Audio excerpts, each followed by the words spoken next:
क्या आपको पता है कि एक ऐसी बीमारी होती है जिसमें इंसान ना अपने हाथ का कंट्रोल खो बैठता है, पता नहीं क्या क्या होगा, और इंसान का हाथ कुछ भी करने लग जाता है। इसे कहते हैं एलियन हैंड सिंड्रोम, और ये किसी को भी हो सकता है। और मान लो आप ऐसे करके साइड में देखो फ्लोर पे और आपको एक चेहरा नजर आए, तो क्या रिएक्शन होगा आपका? इस वीडियो में आप ऐसे amazing non stop random horror facts को जानोगे कि आपके मुंह से एक ही लाइन निकलेगा, कुछ भी कर लेकिन डरा मत प्लीज।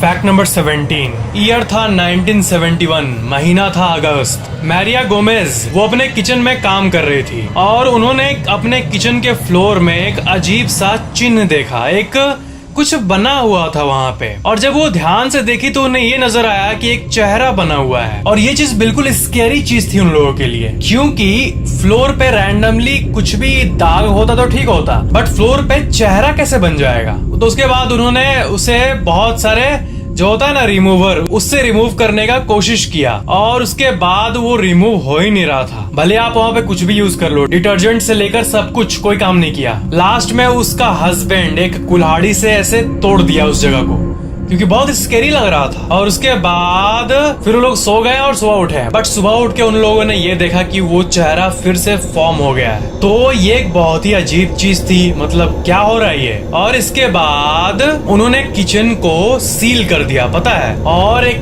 पैरानॉर्मल इन्वेस्टिगेटर को बुलाया कि यहाँ पे देखिए ऐसा क्यों हो रहा है, यहाँ पे फेस क्यों बन रहा है रैंडम इंसानों का। तो बाद में उसका मिस्ट्री जब अनराइवल किया गया, तब ये पता चला कि असल में उन्होंने किचन को तोड़ा और किचन को ऐसे गड्ढा किया, और कुछ फीट गड्ढा करने के बाद उन लोगों ने देखा कि वहाँ पे बहुत सारे, एक नहीं बहुत सारे डेड बॉडीज पड़े हुए हैं उनके किचन के नीचे। और सबसे ज्यादा जो डेड बॉडी का जो कंसंट्रेशन था वो 10 फीट अंदर था, और बहुत सारे हड्डियों को भी पाया गया, और ऐसे हड्डी को भी पाया गया जो कि 700 साल पुराना है। और फिर उन लोगों ने वहां से हड्डियां हटा के वहां पूजा करा के फिर वो भर दिया वापस। सब कुछ ठीक है ना, बट फिर से किचन पे एक नहीं बल्कि 5-6 फेसेस बनने लगे फ्लोर में अपने आप, चेहरे। और उसके बाद उन लोगों ने किचन को पूरी तरह से फुल्ली सील कर दिया, और उसके बाद से वो किचन सील्ड ही है। इस रियल स्टोरी में जो औरत थी उनका नाम मैं आपको फिर से बता देता हूँ, उनका नाम है Maria Gomez Pereira. Fact number 16। एक अजीब सी सिंड्रोम होती है जिसे कहते हैं एलियन हैंड सिंड्रोम, और इसमें क्या होता है कि आपका हाथ मतलब कुछ भी करने लगता है अपने आप, ऐसा लगता है कि आपके हाथ को किसी ने पोजेस कर लिया है। Alien hand syndrome is a phenomenon in which one hand is not under control of the mind. The person loses control of the hand and it acts as if it has mind of its own. The etiology includes neurosurgery, tumor, aneurysms and rarely stroke. NCBI के website में इसका एक पूरा scientific page भी मौजूद है। Fact number 15। Mummy के बारे में आप कभी सुने हो? मैं बचपन में अक्सर मम्मी, मेरी मम्मी या आपकी मम्मी, जो मम्मी होती है घर में, और जो ये मम्मीज होते हैं उनको मैं कंफ्यूज, अरे हटाओ बात को। तो मम्मीज होते हैं डेड बॉडी जिनको प्रिजर्व करके रखा गया रहता है किसी स्पेशल लिक्विड में या ऐसा कुछ। तो लेडी डायस एक थी हैन डायनेस्टी की लेडी, ठीक है, और उसका बॉडी 2000 साल पुराना है आज से, बट उसको आज तक एक मिस्टीरियस लिक्विड में प्रिजर्व करके रखा गया है, और साइंटिस्ट को ये भी नहीं पता कि ये लिक्विड क्या है, और इस लिक्विड में खास बात क्या है कि वो 2000 साल से, मतलब ये देखने में आपको क्रीपी लग रहा होगा, ठीक है, लेकिन इतना भी पॉसिबल होना बहुत मुश्किल है। मतलब जो ममीज होते हैं वो गल जाते हैं, बट इतना जो इसका इतना स्ट्रक्चर बचा हुआ है ना, ये भी बहुत बड़ा बात है, क्योंकि 2000 ईयर्स बीत चुके हैं, और इसे सबसे ओल्डेस्ट मम्मी भी कहा जाता है, और इसका स्किन आज तक सॉफ्ट है। सबसे मेन बात ये है कि किस लिक्विड में रखा गया है, इस लिक्विड में है क्या? 2000 साल पुराना चीज, लिक्विड, उतना साल पुराना जो लिक्विड है उसका प्रॉपर्टीज आज भी आजकल के साइंटिस्ट भी नहीं पता कर पा रहे हैं। अमेजिंग। Fact number 14। जो प्लेग्स, पैंडेमिक्स होते हैं ना दुनिया में, कुछ महामारी फैल जाना, तो साल 1518 में ना एक डांसिंग प्लेग फैला था। पता है ये क्या था? डांसिंग प्लेग में एक अजीब सा, मतलब जैसे महामारी तो आप जानते होंगे क्या फैला हुआ है, तो डांसिंग प्लेग की जो महामारी थी 1518 की ये महामारी, उसमें जिसको ये होता था बीमारी ना, वो ना डांस करने लग जाता था। पता नहीं कैसे, मतलब बीच सड़क में नाचता था और नाचने को कंट्रोल नहीं कर पाता था। पता है, नाचते नाचते वो मर जाएगा लेकिन नाचना कंट्रोल नहीं कर पाएगा। बॉडी ना चाहते हुए भी उसका मूड एकदम नहीं है, मुंह ऐसे है लेकिन बॉडी तब भी नाच रहा है। एक बहुत ही अजीब, मतलब ऐसा लगता है किसी के अंदर घोष डूब गया है। मतलब अजीब सी ये महामारी फैली थी 1518 में। Fact number 13, bigfoot yeti. इन लोगों के बारे में आप जानते हो? मतलब बहुत लोगों ने बिग फुट्स को देखा है और येटीज को भी देखा है। ये ऐसे क्रिएचर्स होते हैं जो कि हिमालयन रेंज और दुनिया के ऐसे जगहों पे पाए जाते हैं जहाँ पे उतना इंसान का बसेरा नहीं है। तो ये जो होते हैं इनके पास दिमाग होता है और ये हंट करते हैं और एलिजेडली ये इंसानों से नफरत करते हैं और ये लोग अपना लाइफ जीते हैं। और मतलब इसका कोई प्रूफ नहीं है आज तक, कोई सिर्फ एलिजेट किया गया, प्रूफ नहीं है कि हाँ बिगफुट एग्जिस्ट करते येटी। बट बात यह है कि हिमालय पहाड़ के आसपास या फिर जो ऐसी जगह पे जो इंसानों का छोटा मोटा बसेरा होता है ना, गांव, तो जैसे माउंटेन विलेज ये सब, तो वहाँ के लोग ना बहुत बार इन क्रिएचर्स को देखते भी है। बीबीसी के अकॉर्डिंग जो माउंटेन विलेज तजिकिस्तान और क्राइगिस्तान, इन गाँव में सबसे बड़े येटी के विटनेसेस मिले हैं। फैक्ट नंबर 12, माउंट एवरेस्ट जो है ना, इसमें कितने लोग हर साल जाना चाहते हैं टॉप में, और ज्यादातर लोग जिनके पास सुविधा नहीं होता ना वो मर जाते हैं। तो माउंट एवरेस्ट में ना आज भी बहुत सारे डेड बॉडीज पड़े हुए हैं और कोई उनको उठाने भी नहीं जाता है। मतलब माउंट एवरेस्ट के पीक पे जाने का जो ये ड्रीम है, ये कितने लोगों का जान हर साल ले लेता है और इस चीज के बारे में उतना अवेयरनेस भी नहीं है। फैक्ट नंबर 11, जो आप सांस लेते हो स्टेशंस में, एयरपोर्ट्स में, पब्लिक प्लेसेस में, उसमें पता है उसमें से करीब 10% ह्यूमन स्किन होता है। लिटरली ह्यूमन स्किन एक्चुअली में शेड करता है और वो एनवायरनमेंट में मिल जाता है और मिलने के बाद हमें हवा में मिलकर वही सांस में अंदर आता है। आप अपने बेड पे गंदे को देखे हो? जब आप बेड पे रात को सोने जाते होगे तो देखते हो कितना गंदा गिरा हुआ है, तो उस गंदे में ना बहुत परसेंटेज ना आपका स्किन ही होता है। और जो लाइट, जहाँ पे लाइट टाइप का होता है ऐसा इमेज जहाँ पे आपको कुछ कुछ दिखता है पार्टिकल, इसमें भी करीब 10% इंसानी स्किन ही होता है। आपका स्किन पता है, अगर आप इसको एक यूनिवर्सल लेंस से देखो ना तो कितना स्किन आपका झड़ रहा है, लिटरली पूरे सेकंड झड़ ही रहा है, बस आपको दिख नहीं रहा है। ऐसा होता है यूनिवर्स को अलग लेवल पे देखने पे। फैक्ट नंबर 10, एक अजीब टाइप की बीमारी होती है जिसे कहते हैं कैपग्रास डिल्यूजन। और ना ये एक अजीब सी चीज है। देखो, मैं भी बचपन में सोचता था कि जैसे मेरी बहन दीपिका, ठीक है, तो ऐसा सोचो कि ये दीपिका ही है, ये दीपिका के डुप्लीकेट नहीं ना है। आपके घर में भाई बहन मम्मी पापा है, मान लो पापा है घर में आपके, ठीक है, ये पापा का हमशक्ल तो नहीं है, पापा ही है क्या? कैसे प्रूफ करूं?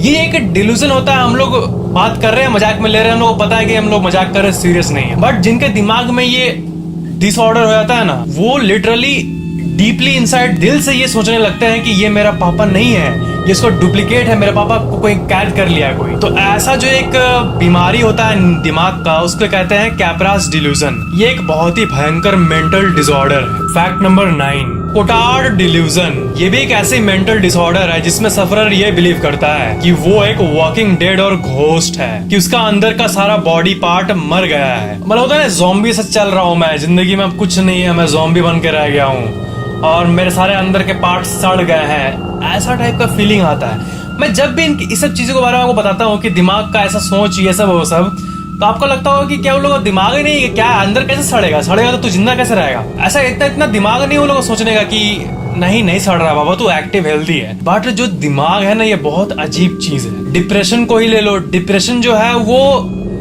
जो असल का सीरियस वाला डिप्रेशन होता है ना, उसमें आप सामने वाले पर्सन को कितना भी समझा दो वो नहीं मानेगा, उसको लाइफ खराब ही दिखता है। तो ये दिमाग का जो होता है वो वही समझ पाता है जिनको वो सब डिल्यूजन होता है। उनको लाख बोलने के बावजूद भी वो लोग नहीं समझ पाएंगे, हाँ मेरा बॉडी अंदर से गल रहा है।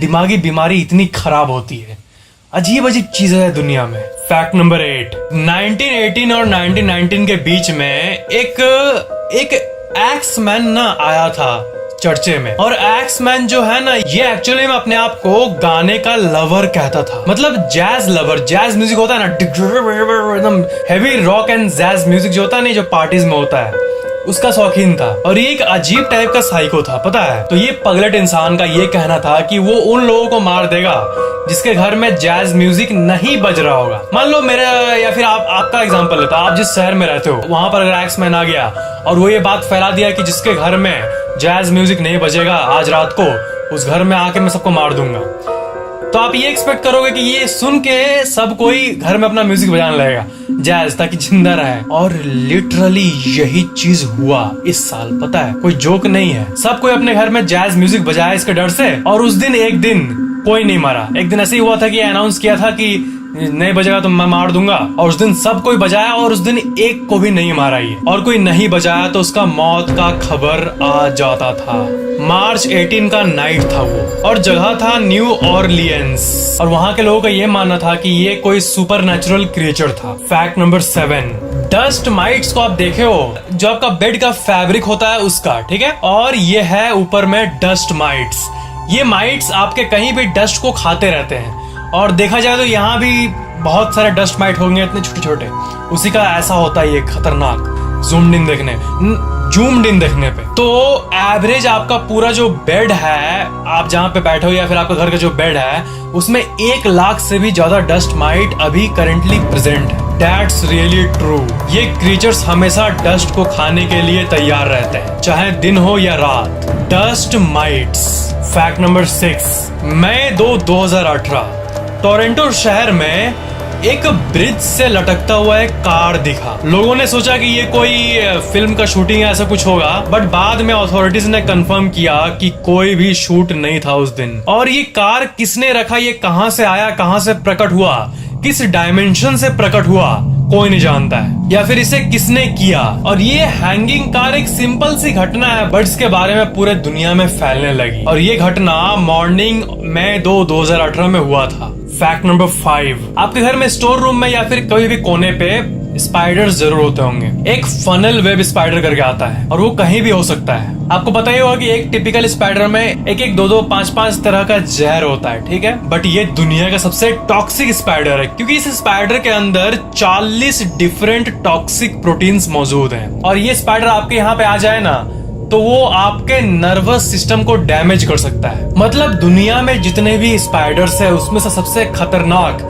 सबसे टॉक्सिक, सबसे डेंजरस फनल वेब स्पाइडर ये प्रजाति है, फनल वेब स्पाइडर। और पता है, ऐसे भी केस हुए हैं कि ये किसी के बॉडी पे आया है, उसके नर्वस सिस्टम को डैमेज किया है और वो मिनटों में मर गया है, सीरियसली। फैक्ट नंबर 4, बेरूत के एक्सप्लोजन के बारे में तो आपने सुना ही होगा, ठीक है, और ये कैसे हुआ, क्या हुआ, सब पता है। बट एक घटना हुई थी जिसका नाम है टुंगुस्का इवेंट, और ये भी एक एक्सप्लोजन की घटना थी। और इसे एक्सप्लोजन आउट ऑफ नोवेयर कहते हैं, क्योंकि एक नॉर्मल सा समर मॉर्निंग चल रहा था, जून 1908, और एक एक्सप्लोजन जो कि फेमस जापान के एक्सप्लोजन से 1000 टाइम्स मोर पावरफुल था, उसने पूरे जंगल के 80 मिलियन ट्रीज को खत्म कर दिया। और जब ये घटना हुई उसके एक दिन बाद एक ब्राइट ब्लू लाइट आसमान में दिख रही थी। लोगों को पता नहीं कि ये ब्लू लाइट आया कहां से, ये क्या हुआ है। और बाद में रिसर्चर्स ने ये पता किया कि ये घटना शायद एक मीटियोर से हुई है। एक उल्का धरती पे आ रही होगी और वो कहीं धमाका किया होगा और पूरा पेड़ जल गया होगा, बट वहां पे एक भी मीटियोर नहीं मिला। इसका सोर्स कहाँ था? जब भी ऐसा घटना होता है कुछ भी एक्सप्लोजन का, तो दुनिया को पता चल जाता है कि कहाँ पे, क्यों और कैसे हुआ ये। बट ये जो एक्सप्लोजन था, इसके बारे में आज तक रिसर्चर्स को नहीं पता चला। इसे कहते हैं टुंगुस्का इवेंट, और ये दुनिया की सबसे मिस्टीरियस घटनाओं में से एक थी। फैक्ट नंबर 3, अभी हम लोगों ने बात किया धरती पे मौजूद मिस्टीरियस चीजों के बारे में, बट आसमान में एक जगह है जिसका नाम है द ग्रेट अट्रैक्टर, और ये डार्क मैटर है, और ये हमारे मिल्की वे को, और ये सोलर सिस्टम से 250 मिलियन लाइट ईयर्स दूर है, और ये हमारे गैलेक्सी को अपने तरफ टानता आ रहा है। द ग्रेट अट्रैक्टर का आप ये विकिपीडिया पेज देख सकते हो। ये एक ग्रेविटेशनल एनोमली है जो कि हर चीज को अपने तरफ अट्रैक्ट करते रहता है। और जो एस्ट्रोनॉमिकल साइंस में होंगे उनको पता होगा कि साइंटिस्ट ये बोलते हैं कि यूनिवर्स का जो एंड है वो डार्क मैटर और डार्क एनर्जी से ही होगा। May be this is it, the great attractor dark energy से बना हुआ। फैक्ट नंबर 2, एवरेज में आपका जो पसीना होता है ना, उसे अगर हम लोग मेजर करें, आप आपके बेड पे आप जो पसीना बहता है, आप बैठे रहते हो, तो पूरे एक साल में जितना पसीना आप बेड पे गिराते हो बॉडी से, उसे अगर हम लोग एस्टिमेट करें तो वो होगा 26 gallons. On average, you secrete 26 gallons of sweat into your bed per year.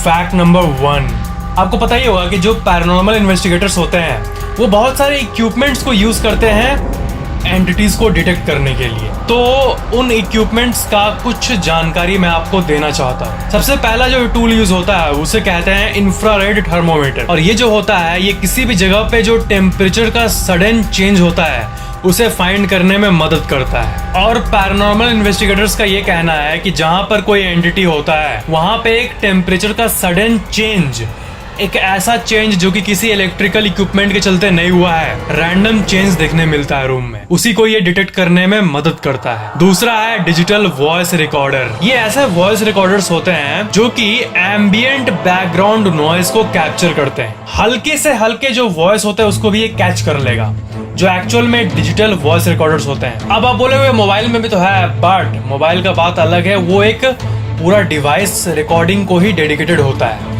वो एक एक सिग्नल को पकड़ता है, जो एक ऐसा टूल होता है ना जो मैंने आपको दिखाया अभी, वैसा टाइप का। तीसरा है ऑफ कोर्स ईएमएफ सेंसर, यानी इलेक्ट्रोमैग्नेटिक फील्ड डिटेक्टर, और ये जो होता है ये इलेक्ट्रोमैग्नेटिक रेडिएशन को डिटेक्ट करने में मदद करता है। और जहां पे कोई फोन नहीं है, कोई टीवी नहीं है, बट वहां पे रैंडमली अचानक से हाई ईएमएफ डिटेक्ट हुआ, तो ये किसी पैरानॉर्मल एंटिटी का भी प्रेजेंस हो सकता है। कोई ऑब्वियस सोर्स नहीं है ईएमएफ का, बट आपको ईएमएफ में एक्टिविटी दिख रही है, That must be something। तो ये थे कुछ paranormal equipments.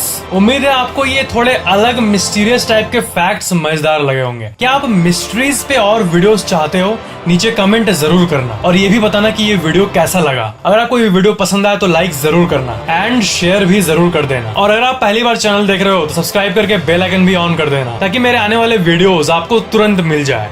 Thank you so much for watching this video.